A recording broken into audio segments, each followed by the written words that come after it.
menyaksikan kasus pelanggaran HAM.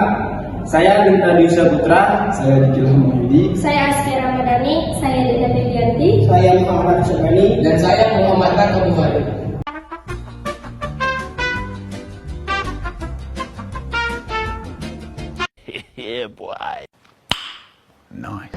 Hai guys, kami di sini akan mempresentasikan yang berjudul Tragedi Pembunuhan 8 karyawan PTT oleh KKB di Papua.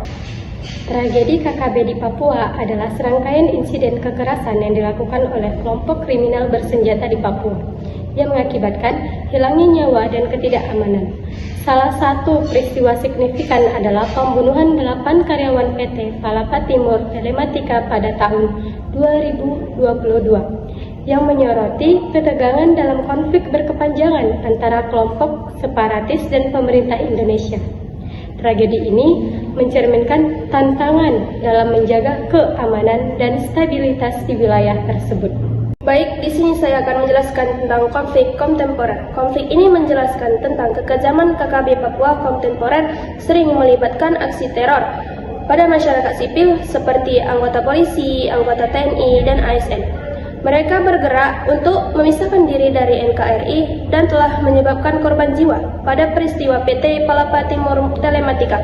Peristiwa ini menceritakan tentang pembantaian 8 karyawan tewas dan 1 karyawan selamat namun melarikan diri. Selanjutnya kronologi kejadian. Pada tanggal 2 Maret tahun 2022, awal pergerakan KKB Papua menuju perusahaan PT Palapa Timur Telematika. Pada saat itu, karyawan sedang memperbaiki BTS di daerah terpencil dengan akses komunikasi terbatas. Penyerangan KKB terhadap 8 karyawan PTT menyerang dengan senjata api dan senjata tajam, menyebabkan 8 karyawan tewas. 1 korban selamat melarikan diri dan melaporkan kejadian. Motifnya ialah penolakan terhadap proyek pembangunan infrastruktur oleh KKB yang menganggapnya sebagai simbol kehadiran pemerintah. Selanjutnya analisis. Berdasarkan kasus yang ditemui, kekejaman kelompok kriminal bersenjata KKB di Papua mencakup berbagai pelanggaran hak asasi manusia, termasuk penembakan terhadap warga sipil, buruh, dan pekerja. Sejak 2010 hingga 2020, KKB terlibat dalam 118 kasus kekerasan. Aksi mereka seringkali menargetkan masyarakat yang dianggap pro pemerintah, menciptakan ketakutan di kalangan penduduk.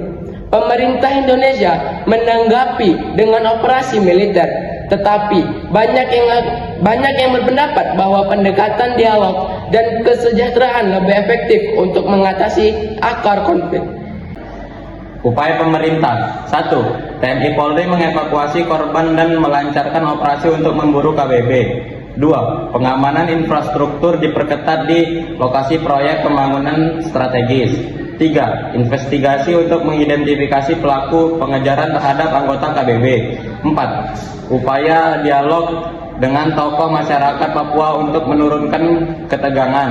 5. Pembangunan inklusif, komitmen pemerintah untuk membangun Papua secara adil dan merata serta meningkatkan kesejahteraan masyarakat. Baik, kesimpulannya, peristiwa pembunuhan ini menjadi tantangan besar bagi pemerintah dalam melanjutkan pembangunan di Papua. Upaya untuk menjaga keamanan proyek, infrastruktur, dan pendekatan dialogis tetap diutamakan guna menciptakan stabilitas dan kemajuan di wilayah tersebut.